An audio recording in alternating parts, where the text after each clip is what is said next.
Kenapa Malades ngemis beras? Dari dua perkataan itu memang sudah mencerminkan orang yang sangat tidak sopan. Inilah para sahabat dan teman-teman, inilah bukti kalau orang dekat Malaysia itu kaya-kaya. Buktinya ini. Dah berapa hari di sini? Dua hari. Gimananya Malaysianya? Okey. Okey, bersih. Bersih.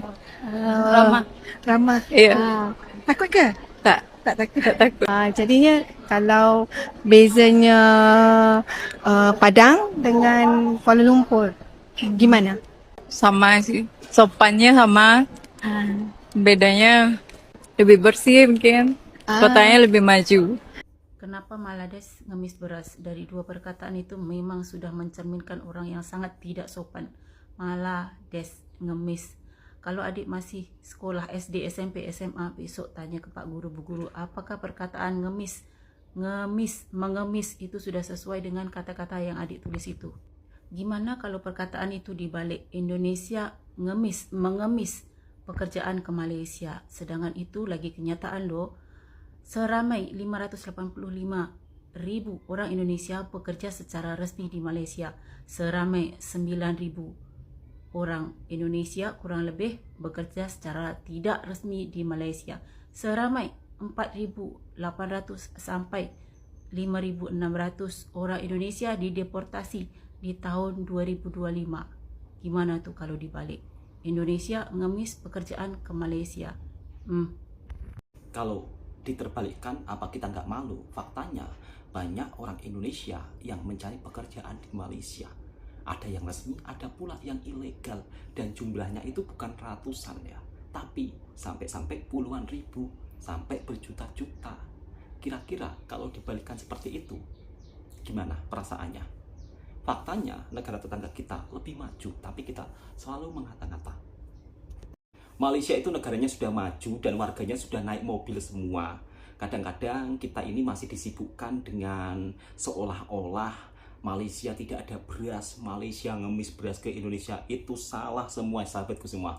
Yang dimana di sini Bang Tu akan menjelaskan biar sahabat-sahabatku yang salah paham, biar tidak salah paham. Kalau ada uang, ada rezeki, sekali-kali jalan ke luar negeri, ke negara tetangga, biar tahu kemajuannya seperti apa. Jangan hanya pandai menulis komentar tapi tidak pernah jalan-jalan ke luar negeri. Kita sama Malaysia, negara tetangga kita ini udah ditinggal jauh sama Malaysia. Masih ada orang yang berkomentar Malaysia ngemis beras lah, apalah. Faktanya negara tetangga kita justru lebih maju dari kualitas pendidikan, yang dimana banyak warga asing atau pelajar dari luar negara yang menempuh pendidikan di Malaysia. Dari segi kota, Kuala Lumpur dengan Jakarta juga berbeda jauh. Kuala Lumpur memiliki landmark global yang menjadi daya tarik tersendiri para pelancong. Gedung Menara Kembar tertinggi di dunia, kemudian Gedung Merdeka nomor 2 tertinggi di dunia. Ini menunjukkan kemajuan negara tetangga kita. Makanya netizen jangan asyik komen Malaysia ngemis beras lah, Malaysia nggak ada beras lah. Di Malaysia beras melimpah. Dari segi wisata kita juga ditinggal jauh. Negara tetangga kita dari segi transportasinya, Kuala Lumpur juga sangat tersambung-sambung ya, dari tempat wisata lain ke tempat wisata lainnya. Kemudian tata kotanya yang begitu rapi, bersih, kemudian warganya yang tertib, disiplin. Misal kata beratur di transportasi, itu tidak ada yang dorong-dorongan. Sehingga pelancong ketika datang ke negara tetangga kita, Malaysia, mereka merasa kagum. Dari segi makanan, nasi lemaknya juga menjadi daya tarik tersendiri bagi para pelancong. Tapi kok ada yang dimana orang Indonesia ketika tinggal di Malaysia mengatakan nasi lemak itu rasanya hambar, beda dengan nasi uduk. Yang benar saja mas, nasi lemak rasanya hambar, beda dengan nasi uduk. Faktanya nasi lemak lebih mendunia mas daripada nasi uduk. Seperti apa culture shock orang Indonesia ketika berada di Malaysia, yang dimana Malaysia tidak ada tukang parkir, tidak ada pungli, dan juga wisatanya begitu sangat maju. Kita simak dan kita reaction videonya bersama-sama. Kok masih ada yang bilang Malaysia ngemis beras? Stoplah komentar seperti itu sahabatku semua. Kalau Anda punya duit, silahkan datang ke negara tetangga kita Malaysia, biar Anda tahu seperti apa di sana. Nanti kalau sudah sampai di sana pasti akan terkejut. Inilah para sahabat dan teman-teman, inilah bukti kalau orang dekat Malaysia itu kaya-kaya. Buktinya ini kereta bersepah. Ini rumah-rumahnya Biasa mas di Malaysia. rumah-rumah di sini ya para sahabat. Ini sampai apa ya, gak muat. Sampai di parking dekat tepi jalan macam ini. Dekat ini ya. Gak muat. Nggak muat. Apa ya, dalam rumahnya itu gak muat para sahabat. Itu rumah-rumahnya, rumah perumahan dekat Malaysia. Wow, nih bersepah kereta. Kaget masnya. No, absolutely nggak ada di Malaysia, tapi banyak di Indonesia. Wow. Welcome back bersama Ramzi, ekspatriat Indonesia yang sekarang kerja di Malaysia. Pertama, Kang parkir. Wah, nggak ada tuh ceritanya di Malaysia tuh kan. Kalian mau makan, so parkir, siap makan, cukup dah. Mau kalian keluarin di motor kalian kan? Op, bang, op, 2000. Ah, nggak ada tuh. Literally nggak ada, sumpah. Yang kedua, Kang tambal ban masak. Semua motor, mobil di sini bannya tubeless guys. Gak ada tuh tambah-tambah ban masak di sini. Pun tukang isi angin. Gak perlu kalian ngisi-ngisikan 2000, 3000 ngisi angin, gak ada. Kalian cukup ke SPBU terdekat, isi angin gratis. Iri gak kalian? Yang ketiga, yang pastinya absolutely gak ada di Malaysia, maling besi. Jadi tumbuh kembang besi-besi di Malaysia itu terjaga guys ternyata. Jadi kita lebih maju. Aman guys, aman. Pokoknya besi di sini semuanya aman, ha. Aman, gak ada yang ngambil. Jadi untuk kalian orang Medan ya kan, cepat datang ke sini sekarang. Banyak nih project kita nih, tengok nih ya. Satu aman, depan tuh aman, udah cepat, ayo datang sini cepat. Oke kawan, sudah mau menjelang malam ya.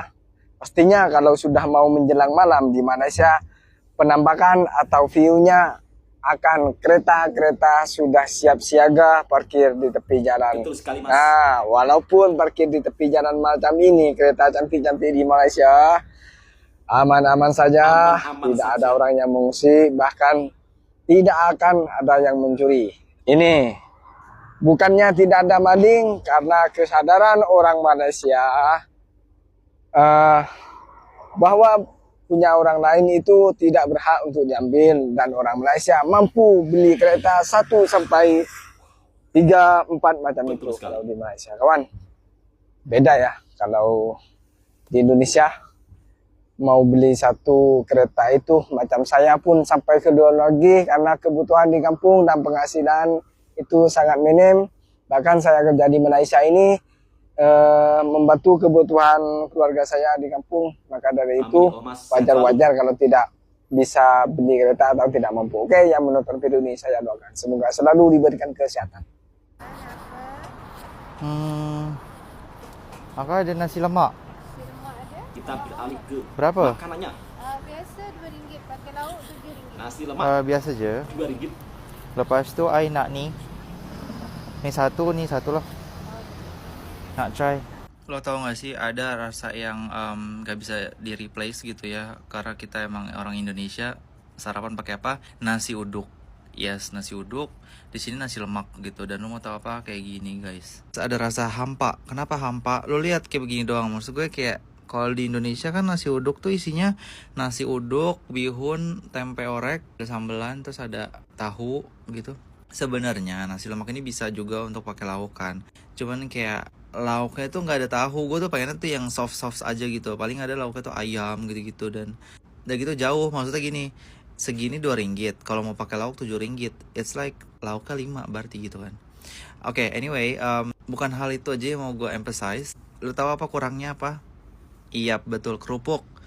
Kayak di sini gue merindukan banget kerupuk. Kayak jarang banget di sini orang makan pakai kerupuk gitu. Di sini orang makan tuh pakai kuah gitu. Kebanyakan kalau lu di kedai-kedai manapun pasti ada kuahnya. Even ke kedai ayam geprek, ayam gepuk gitu kan dari negara kita ya. Maksudnya kita kan makan keringan gitu, tapi di sini ada kuahnya gitu. Sedangkan kita tuh apa-apa tuh kerupuk gitu kan. Kerupuknya nggak ada. Oke, untuk melengkapi itu gue beli kue. Yang ini kan kita bilang dadar gulung. Kalau di sini bilangnya ketayap, kue ketayap. Kalau yang ini namanya kue topi apa? Kue cucur manis, cucur gula ke apa? Tak paham. Cucur gula kue. Jadi harus ditambahin cucur gula, cucur manis atau apa. Nanti mungkin ada yang komen. Karena kalau lo bilang cucur doang, itu adalah bakwannya negara kita. Jadi kalau bilang cucur itu adalah bakwan, tapi kalau cucur manis itu ya berarti cucur yang ini gitu. Correct me if I'm wrong, pasti ada yang komen nanti. Aku barusan aja pindah dari Indonesia ke Malaysia dan awalnya aku cukup kaget gitu ya melihat ini kenapa sih ada orang minum dengan membawa baskom di atas meja gitu ya. Ini apa gitu ya, ternyata ini adalah satu tips penting buat kalian. Tuh, kamu nanti kalau ke Malaysia jangan heran ya guys, kalau misalnya kamu ke kedai akan banyak menjumpai di meja-meja orang minumnya kayak gini nih, pakai mangkok, udah gitu dia pakai plastik gini. Nah ini tips buat kamu yang mau berhemat dengan pesan minuman yang porsinya besar ya. Kamu bilangnya adalah ikat tepi. Nah ikat tepi itu artinya diikat di tepi seperti ini dan porsinya lebih banyak guys. Jadi jatuhnya lebih hemat. Untuk porsi ikat tepi seperti ini kamu bisa pesan berbagai jenis minuman ya, nggak cuma teh aja. Bisa teh tarik, bisa kopi, bisa sirup, bisa es limau dan lain-lain. Jadi kamu kalau mau porsi besar dan hemat, pastikan pesannya ikat tepi ya. Dan kalau nggak habis, kamu bisa langsung dibawa pulang. Dipraktiskan ya tuh, stylish. Apa kabar orang Medan? Boras. Wah, ini Medan bang ya? Kota Medan? Medan. Waduh, berapa sering datang sini? Baru ini. Ya? Hanya 2 kali. Oh, akak sudah 2 kali? Kalau sudah kita 2 kali? kan first time sini. Akak first time? Saya juga first time. Berapa sering sudah nonton video saya nih? Lumayan lah, sering ya. Masuk FX. Sering? Ulang tahun kan semalam kan? Ya. Ulang tahun abang? Saya, oh iya, saya ingat abang, ya. Terima kasih bang ya. Saya selamat ulang tahun, terima kasih. Saya mau tengok orang Medan potong boleh? Kepiting? Boleh. Siapa boleh potong? Okey, akak boleh sini. Yang ini. Ya. Mari dekat sikit kita tengok orang Medan makan kepiting. Orang Medan ramai. Kalau datang sini ada naik bas pun ada. Ya. Orang Medan ya. Ramai Medan. Medan ya.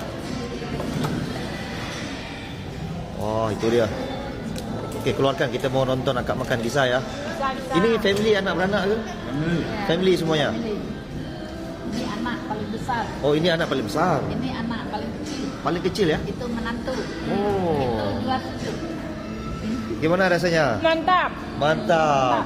Okey, boleh tolong panggil seluruh orang-orang Medan. Iya, Ya. datanglah orang Medan ya. Kawan ada di Medan. Ya. Kalau mau jalan-jalan jangan lupa ke Johor, kita makan lobster Kepiting Alaska. Alaska. Baik, Bu. Mantap. Terima kasih bang ya. Ini anaknya cucu ke? Anak juga. Oh, anaknya. Cucu saya. Cucunya. Baik, terima kasih ya. Orang Medan, baik. Horas. Baik, terima kasih banyak. Hal biasa di Malaysia, namun tidak biasa di Indonesia. Tidak ada tukang parkir. Mobil, motor, parkir di tepi jalan tidak ada yang menjaga sampai malam 24 jam dipastikan aman. Karena SDM di negara tetangga kita itu sudah maju. Beda dengan di tempat kita yang dimana besi longkang, besi penutup longkang itu bisa-bisa besoknya hilang. Sering terjadi. Jangankan besi, pam untuk ambil air yang biasanya diletak di sawah untuk pertanian itu saja bisa hilang kalau di kampung. Ini menunjukkan kalau kualitas SDM kita ini belum seperti negara tetangga lainnya. Dan harusnya kalau kita mengata-ngata negara tetangga kita sampai bilang ngemis beras, padahal faktanya banyak orang Indonesia yang mencari pekerjaan di Malaysia. Harusnya kita saling respect lah sama negara tetangga kita, karena kita memerlukan satu sama lain. Dan kalaupun Malaysia misal kata ingin ambil beras daripada Indonesia, itu bukan ngemis, itu beli, kerjasama. Di sisi lain, nasi lemak katanya hambar, kata mas-masnya yang bekerja di Malaysia, yang dimana beli nasi lemak 2 ringgit katanya hampar, tidak seperti nasi uduk. Kalau 2 ringgit dapat segitu ya memang kalau di Malaysia sudah wajar mas, nggak bisa disamakan dengan di Indonesia. Misal kata beli nasi uduk, kalau di Indonesia mungkin 8.000 ada tahu, ada tempe. ya jelas beda dengan di negara tetangga kita. Dari segi upahnya saja sudah beda, Mas. Jadi untuk biaya hidup saya rasa mungkin kalau tinggal di perkotaan di Malaysia agak cukup lumayan mahal, beda dengan di negara kita. Jangan samakan nasi uduk dengan nasi lemak. Kemudian kalau nasi lemak nggak ada tahu tempenya, namanya saja nasi lemak. Kalaupun teringin nasi lemak yang mewah, mungkin Masnya bisa datang ke Johor. Kalau 2 ringgit dapat segitu ya udah dinikmatin aja. Namanya saja nasi lemak jimat 2 ringgit. Kalau mau lebih enak harus bayar yang lebih mahal. Selain itu sahabatku semua, di Malaysia juga ada sisi keunikan minumannya, yaitu es ikat tepi. Mungkin bagi sahabat-sahabat yang belum pernah datang ke Malaysia, misal kata teringin nak minum porsi yang banyak, silakan beli es ikat tepi. Porsinya itu memang begitu cukup lumayan. Di satu sisi sahabatku semua, negara tetangga kita ini juga menjadi salah satu destinasi wisata yang begitu sangat menarik bagi orang Indonesia. Seperti apa orang Indonesia ketika datang ke negara tetangga kita? Bab soal wisatanya memang nggak perlu diremehkan. Malaysia luar biasa, diam-diam tapi begitu wisatanya mendunia. Tahun baru, aku malah kabur ke negara orang. Daripada Indonesia ke Malaysia, mbak-mbaknya sekeluarga. Memang Hai para netizenku, di malam tahun baru yang sepi ini karena aku gabut, jadi besoknya aku langsung pergi ke Malaysia bareng mami, cici dan adekku. Kebetulan karena aku lagi di rumah, lagi di Kalimantan Selatan ya, itu kampung halaman aku. Jadi kita berangkat ini dari rumah ya guys. Kita berangkat sekitar jam 7 pagi, OTW ke Bandara Syamsuddin Nur, Banjarmasin. Sebenarnya pesawat kita tuh masih jam 10.50, tapi karena kita nggak mau telat, jadi kita datang lebih awal, lumayan buat nyantai-nyantai dulu di bandara. Daripada Kalimantan ke Malaysia, cukup lumayan jauh perjalanannya. Ampun, aku cantik banget ya. Kok bisa aku secantik ini?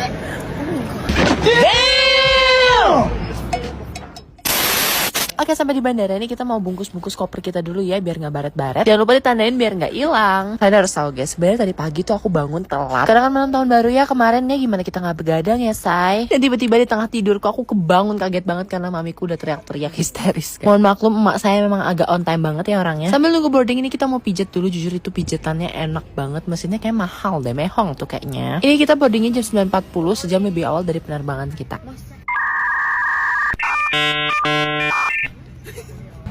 Enjoy banyak.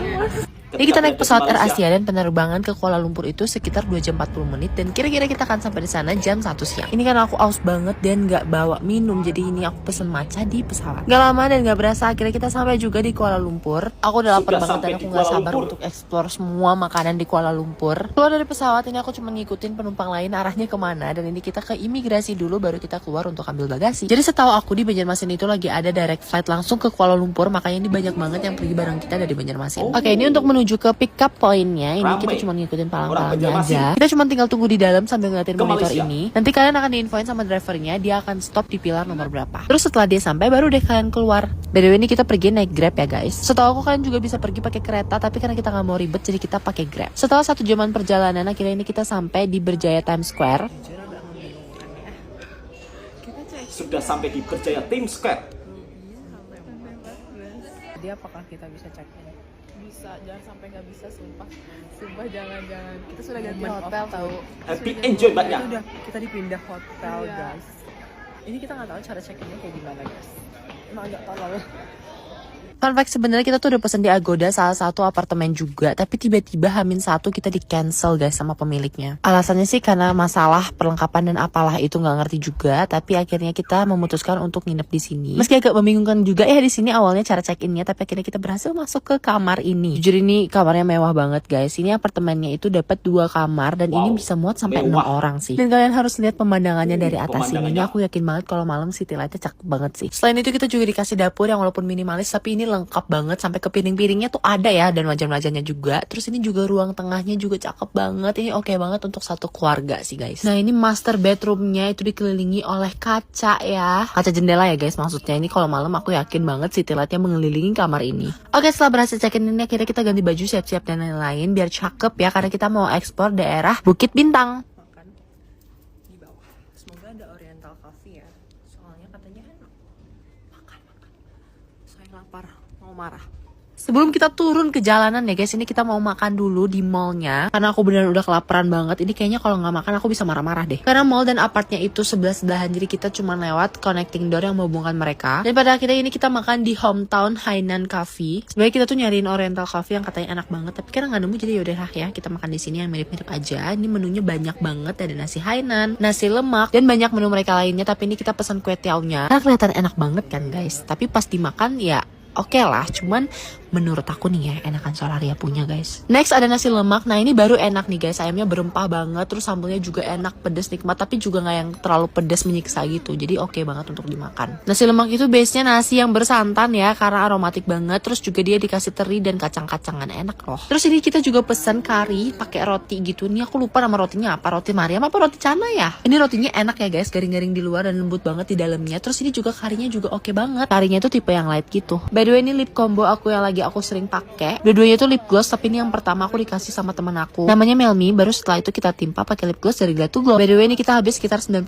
ringgit. Setelah kenyang dan gak jadi marah-marah, nih kita mau lanjut explore daerah Bukit Bintang. Dari mall dan apartemen kita tadi, di seberangnya itu ada Melia Kuala Lumpur. Dan kita harus nyebrang ke arah sana lewat jembatan penyeberangan ini. Tapi setelah kita naik ternyata itu nggak bisa nyebrang guys. Jadi caranya adalah kalian tinggal masuk aja ke sana, terus kalian cari tangga untuk turun. Nanti setelah kalian turun, kalian tinggal ikutin jalan aja. Ini ada lorong-lorong kayak gini, kalian lurus terus aja sampai kalian ketemu pintu masuk menuju Plaza Berjaya ya guys namanya. Terus kalian masuk dan turun dari eskalator ini. Ini tuh kayaknya kayak kantoran yang udah mati gitu sih guys, karena banyak yang tutup. Tapi siapa sangka aku menemukan jalan pintas di tengah hiruk pikuknya dunia ini. Dari gedung Plaza Berjaya tadi kalian tinggal lurus aja ke arah kiri dan ketemu Sevel. Dari Sevel itu ada gang di sebelah kirinya, kalian tinggal masuk aja ke sana. Karena kita mau explore daerah Bukit Bintang. Tentunya ini kita mau menuju ke Bukit Bintang Road. Ini aku jalan sambil pakai Google Maps ya guys, karena aku juga nggak tahu jalan dan daerah di sini. Karena jujur banyak belok-beloknya dan banyak gang-gang kecilnya yang harus kalian masuki. Setelah beberapa lama, ini cuma sekitar 3 menitan, akhirnya kita sampai di Bukit Bintang Road. Jalan Bukit Bintang itu kayaknya bisa dibilang sebagai pusat dari Bukit Bintang dan pusat dari Kuala Lumpur ya guys. Karena daerah sini tuh rame banget. Dan ini salah satu tempat yang viral juga ya kalau orang mau ke Kuala Lumpur, yaitu Alor Street Food. Karena di sini banyak banget jenis makanan ya guys. Ini kayaknya tadi kalau kita belum makan kita bakal kalap di sini deh. Salfok ini ada yang jual panipuri, btw aku kepo banget dan pengen cobain. Saking bingungnya mau makan apa, ini kita jalan sampai ujung dan belum ketemu juga mau makan apa. Salfok ini duriannya cakep-cakep banget, dan ini juga salfok ini ada pembersihan telinga guys. Jujur aku kalau gabut suka banget nontonin itu. Karena masih sendirian, ini kita mau cobain Mon Chinese Beef Roti yang katanya viral dan enak banget itu. Tapi antriannya astagfirullah. Antri banget guys, yang bisa makan dia.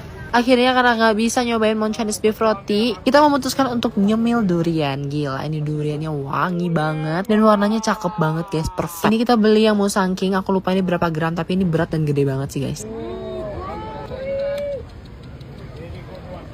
Di tempat yang aku makan durian ini, di dalamnya ada tempat duduknya dan dikasih mineral juga gratis buat kalian. Lihat deh guys, cakep banget. Dan inilah harga untuk seonggok durian kalau dirupiahkan ya guys. Tapi jujur ini worth it banget. Bijinya itu hampir nggak ada dan daging duriannya itu banyak banget dan creamy. Melted banget guys pas masuk mulut. Lihat aja ekspresiku. Aku udah nggak bisa berkata-kata saking enaknya.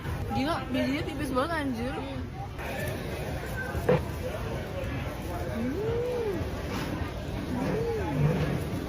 Ini masih butuh. Segede anjir.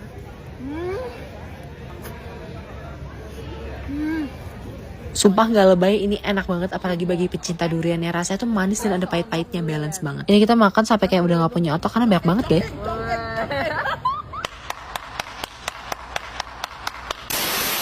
Next ini kita mau cobain panipuri ya guys, makanan India yang jujur bikin aku kepo banget sama rasanya karena kelihatan enak banget guys. Tapi aku pernah lihat video di TikTok yang katanya pada hue-hue karena katanya nggak enak. Tapi mari kita coba. Ya, love that bad sih kayaknya. Enggak. Enak tau. Anehnya. Sebenarnya tuh bukan yang nggak enak banget guys, tapi karena aku kesugas, jadi rasanya tuh kayak India banget anjir. Jadi nggak bisa telan. Sorry, tidak cocok di lidahku, bukan selera. Maaf banget ya, nggak ketelan. Jujur sebenarnya rasa tuh rasa bawang, cuman kayaknya karena aku kesugas dan emang aku nggak suka rempah-rempahan yang terlalu kuat, jadi nggak bisa ditelan guys. Dari Alor Street Food ini kita jalan sedikit ke pavilion karena kita mau lihat daerah pavilion ya guys. Cuman karena ternyata kaki kita udah nggak mampu ya. 21.000. Gak sia-sia kaki ini lecet dan merah-merah. Bisa kalian lihat sendiri kita udah kardio sebanyak 21.000 steps, jadi kita akhirnya memutuskan untuk pulang ke apart. Akhirnya pulang. Kita kita pulang dan dapat view secantik ini. Ya ampun. Orang bisa kelihatan dari sini. Daripada Kalimantan datang ke Kuala Lumpur Malaysia dibuat kagum dengan suasana kotanya, kemudian bab soal makanan, Malaysia nggak perlu diragukan lagi sahabat semua, berbagai aneka jenis makanan di Malaysia semuanya serba ada. Makanya kalau ada uang, ada rezeki, sekali-kali jalan ke luar negara biar melihat suasana dunia luar seperti apa. Oke, cukup sekian videonya. Mudah-mudahan video ini juga bisa memberikan informasi yang bermanfaat buat sahabatku semua. Assalamualaikum warahmatullahi wabarakatuh. Memang kalau dari segi bab soal makanan, Malaysia itu luar biasa. Durian Malaysia juga menjadi daya tarik tersendiri bagi para pelancong. Dan harganya kalau durian di Malaysia itu lebih murah ya daripada harga durian di Indonesia Musang King. Sebab Musang King di Indonesia pun juga ambil daripada Malaysia. Assalamualaikum warahmatullahi wabarakatuh.